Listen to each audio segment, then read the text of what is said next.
ये उस शाम की बात है जब मैं कैफ़े में बैठकर अपनी फेवरेट ट्रैवलर की ब्लॉग पढ़ रही थी। मुझे घूमना बहुत पसंद है, पर आम इंसान की तरह नहीं। मैं इन किताबों में लिखी हर एक लफ्ज़ को महसूस करके इस पूरी दुनिया की खूबसूरती को देखना चाहती हूँ। मैं उस ब्लॉग को पढ़ते पढ़ते उसमें इतना उलझ गई कि मुझे पता ही ना चला कि मेरी टेबल पर कोई और भी आकर बैठा हुआ है।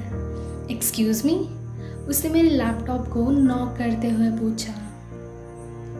अच्छी खासी बैठकर पढ़ रही थी और ना जाने ये कहाँ से आकर टपक पड़ा। चैन से कोई पढ़ने भी नहीं देता। मैंने उसकी तरफ गुस्से से देखा। मैं बस ट्रेकिंग करने जा रहा था, तो ऑन द वे ये खूबसूरत सी कैफ़े मुझे अट्रैक्ट करने लगा, तो सोचा कि एक कप चाय आकर पी लूँ। Do you mind if I ask you something? वो तो मुझसे कुछ ऐसे पूछने लगा जैसे अब तक मेरे पूछने पर ही इतनी लंबी इंट्रोडक्शन दिया हो उसने। मैंने टेढ़े मुंह बनाकर उससे कहा, बोलो। उसने मुझे धीरे से समझाते हुए कहा, सिर्फ पढ़ते पढ़ते अपनी पूरी ज़िंदगी मत निकाल लेना। कुछ घूमने का शौक भी रखते हो क्या? बस, और क्या था। मैं शुरू हो गई। हेलो मिस्टर शिव्यानाथ, अंकिता सिन्हा, अर्नब मैती और मिस्टर विंड को जानते हो? उसने कुछ सोचते हुए कहा। कुछ ट्रैवल ब्लॉगर्स का नाम लगता है। लगता है नहीं, ट्रैवल ब्लॉगर्स ही हैं। वैसे भी मैं किससे बात कर रही हूँ? ये ब्लॉगर्स ना ऐवी ट्रैवल नहीं करते।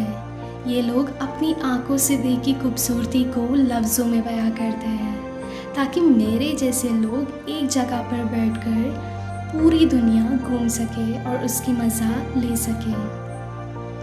उसने मुझे पानी का बोतल देते हुए कहा, अरे यार, तुम इतना गुस्सा क्यों होते हो? वैसे भी मेरे हिसाब से जो मज़ा आंखों से देखकर मिलती है वो पढ़कर नहीं मिल सकती। इसलिए मुझे लगता है कि तुम्हें भी एक बार असल में ट्रैवल करके देखना चाहिए। मैंने पानी की बोतल को साइड में रखते हुए उससे कहा, इन किताबों में लिखी हर लफ्ज़ को महसूस करने की मज़ा तुम नहीं जानते हो। उसने डिफेंड करते हुए कहा, उस ऊंची पर्वत से अपना नाम चिल्लाकर जो खुशी मिलती है वो तुम नहीं समझोगे। तो मैंने भी बोला, एक ब्लॉगर जितना एक खूबसूरती को बयां कर पाता है, उस नज़रिए से कुछ समझ पाना और महसूस करना हर किसी की बस की बात नहीं होती। वो मुझे और समझाने लगा, असल में ट्रैवल करते समय जब ये हवा होठों को छूकर गुजरती है, तो जो सुकून इस मन को मिलता है उतना पढ़कर नहीं मिल पाएगा। तो मैंने भी कह दिया, पढ़ते समय जो सुकून इन पन्नों की खुशबू को महसूस करते हुए इस दिल को मिलती है, वो असल में ट्रैवल करते हुए नहीं मिल सकता।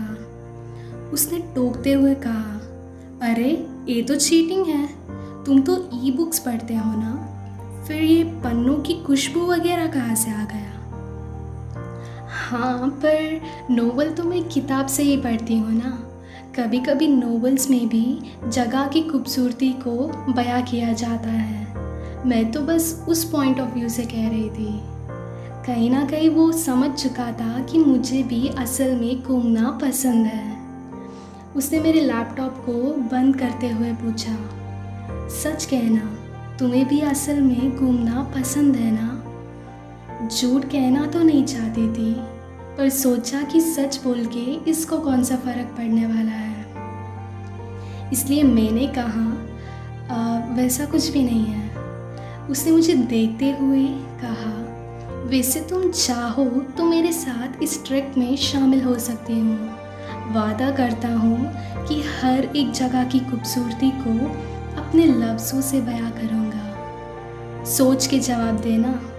मुफ्त में ऑडियो बुक मिल रहा है विथ लाइव व्यू, वो भी तुम्हारे उन ब्लॉगर से लाख गुना ज़्यादा बेहतर तुम्हें लगेगी मेरे लफ्ज़।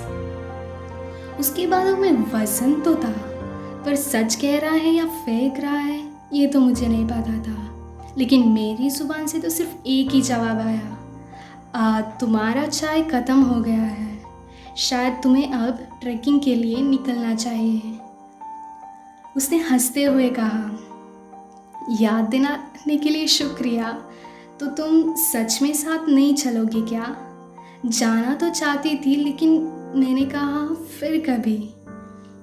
मुझसे हाथ मिलाते हुए उसने कहा, इस ट्रैकिंग का तो पता नहीं, लेकिन तुमसे हुई ये बातचीत यादगार ज़रूर रहेगी। माफ़ करना, लेट से इंट्रोड्यूस कर रहा हूँ। माई सेल्फ अंश, और तुम्हारा नाम? नैना। तो नैना, अगर कभी मौका मिले तो मैं तुम्हें अपनी नैनों से दुनिया दिखाना चाहूँगा। Till then take care, bye bye. ये मुलाकात अजीब तो था ही, लेकिन कुछ तो बात थी उसमें।